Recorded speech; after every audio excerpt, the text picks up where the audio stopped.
Counts upon volunteers quite a bit during the actual week and a half that the festival happens, because obviously when you have 30,000, 40,000 people coming to screenings, it's a lot of people, and so the volunteers generally get divided up between the number of cinemas.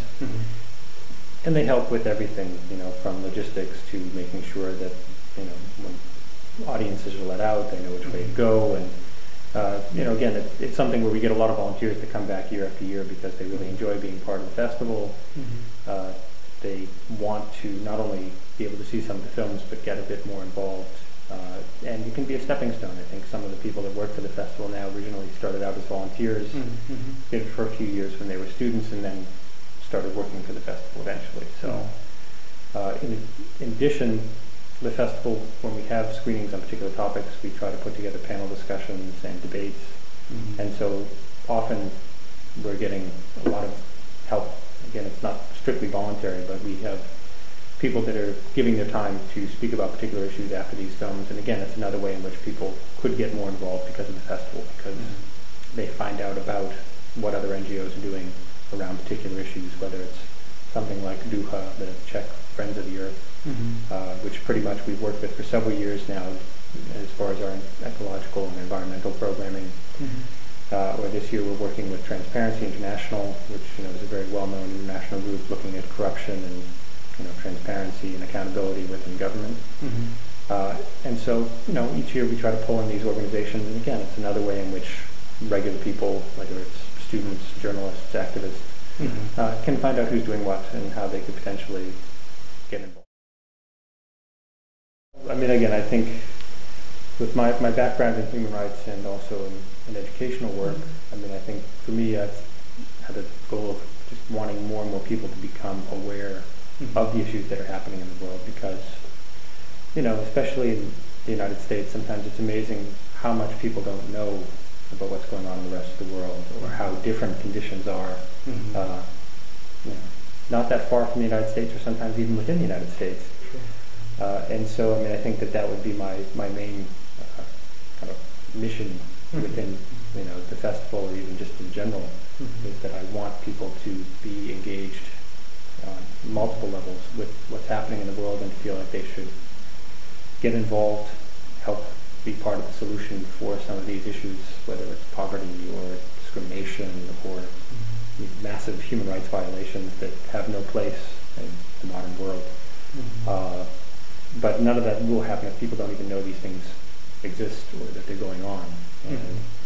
And the Czech Republic, like any country, a lot of people get their news from tabloids and from kind of sensationalized news that doesn't really push them to do much more than be afraid and to go out and buy the latest item that is being promoted. And the festival is a good way of really trying to bring a bunch of people together to talk about things, to get them to maybe learn a bit more about an issue, and if they learn a little bit more, take that next step to getting involved in some other.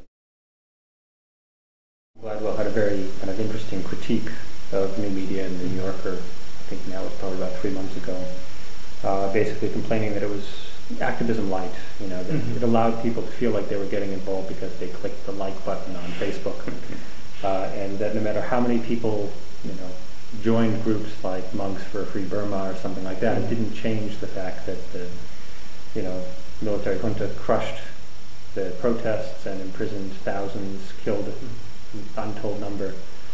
But I read a very interesting kind of counter-argument to that from Patrick Meyer, who's one of the founders of Ushahidi, which is a great example of kind of new media being used to empower citizens. In that, the civil rights movement, which people took extraordinary risks, right? The lunch counter sit-ins, the protests, where they knew that they could meet, violent responses from police and people who, were opposed to things changing in the South or in other parts of the United States. If they have these tools, there's no way they wouldn't be using them as well. And so the stuff with a lot of kind of new media or new options that are available online, I think the criticism is fair in that there's always been a lot of people that only want to get involved in the minimal way. But for the people that are committed on a much deeper level or base their lives on doing this type of work, these tools are very helpful, and they do allow people to, one, break through one of the most kind of crippling things, which is feeling isolated, that you care about an issue that no one else around you cares about, and the internet makes it possible for you to feel like you're part of a global world. So I think, for one, it's very good, especially for issues that maybe aren't local. So if someone here saw what was happening in Iran or saw something that's happening in Russia, they don't have to feel like this is just something they're interested in learning about, but they really can connect up with other people. And then, Facebook and Twitter, to a lesser extent, are still establishing themselves in the Czech Republic in certain ways, and people are figuring out ways to use them. Not that many people use Twitter, but Facebook has become an incredibly important thing for getting people to turn out to public events, protests or otherwise. In that, just like in the States or in other countries, a lot of young people, they don't read the paper anymore.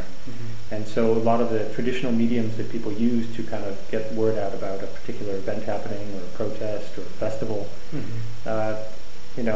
if you're only using those methods, you're not reaching a lot of people. Whereas with Facebook, we find that we get a huge response sometimes to something that's happening, in immediate response to an event that just took place. And so I think, again, it's just another tool in the toolbox. It's not a panacea. It's not a solution to everything, which I think sometimes people want it to be.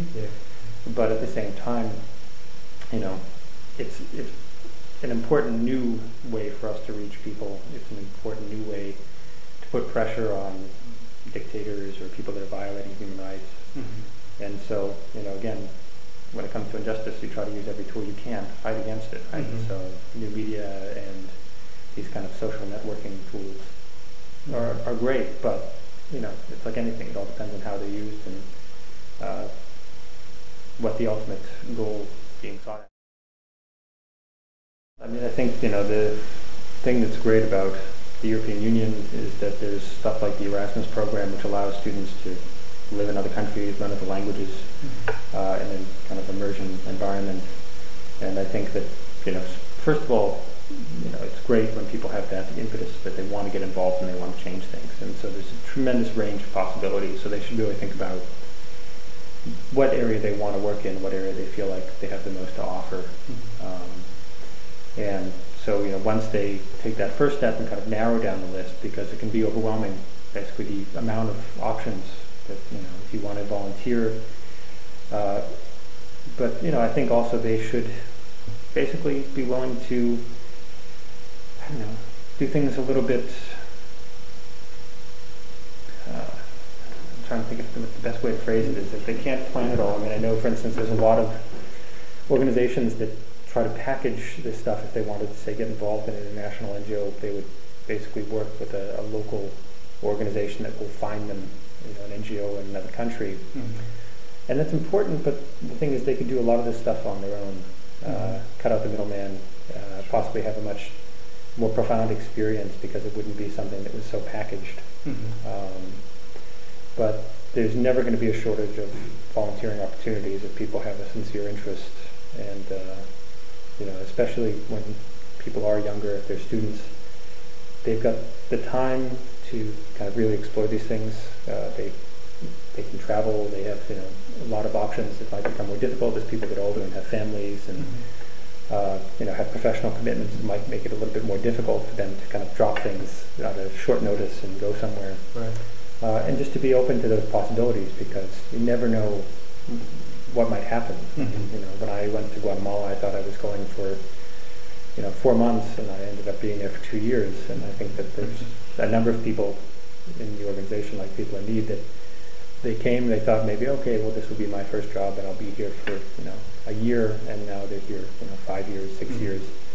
But you have to make yourself open to it, and basically think about what you want to get out of life, what you want to get back to the world. And the nonprofit world does not necessarily pay as much as the private sector, but at the same time, there's a lot of other rewards that are just as meaningful, if not more.